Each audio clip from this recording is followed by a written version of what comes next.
I'm Olivia, 32, and I've been married to my husband William for 3 years. We live in a cozy suburban house that we've worked hard to make our home. Everything seemed fine until a few months ago, when things started to shift in a direction I never saw coming. William's parents, who are in their late 60s, have recently retired. They're good people, but they've always been a little, how do I put this, unpredictable. For as long as I've known them, they've had a tendency to spend money like there's no tomorrow, constantly upgrading their house, buying cars they didn't need, and taking lavish vacations.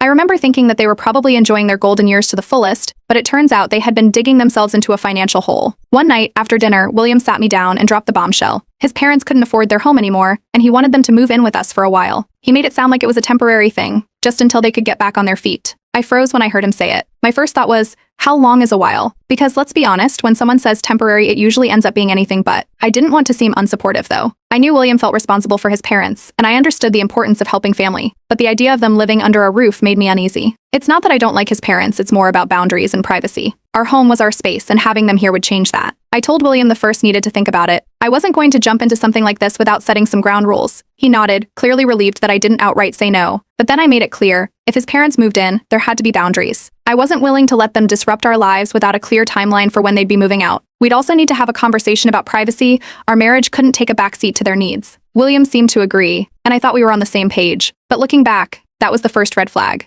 He never mentioned those conditions to his parents. Instead, he acted like I was fully on board, which I wasn't, not yet. In the weeks that followed, William's parents started visiting more often, almost as if they were easing themselves into the idea of living with us. At first, I didn't mind it, but then, little things began to pile up. His mom started making comments about how I kept the house. She'd point out areas I missed when cleaning, or how I organized the kitchen. It was subtle at first, but the digs got sharper. I shrugged it off, figuring she was just being picky, but it started to grate on me. One evening, they were over for dinner, and I overheard them talking in the kitchen while I was clearing the table. They didn't realize I was still nearby. His mom said something like, "I don't know what William sees in her. She's not even good enough for him." Then his dad chimed in, saying they hoped William would wake up and realize he could do better. I stood there, frozen. It felt like a punch in the gut. I didn't know what to do. Confront them? Walk away? I ended up walking back to the table in silence, my mind racing. How long had they felt this way about me? And why hadn't William said anything, if this was how they truly felt? That night, I told William what I had overheard, expecting him to be just as upset as I was. But instead, he shrugged it off. "They're just worried about me," he said. "Don't take it personally." Don't take it personally? How could I not? I was his wife, and his parents were saying terrible things about me. But instead of standing up for me, William brushed it off like it was no big deal. That's when the doubt started creeping in. Was I overreacting? Maybe I was reading too much into it. Maybe they didn't really mean it that way. But deep down, I knew that wasn't true.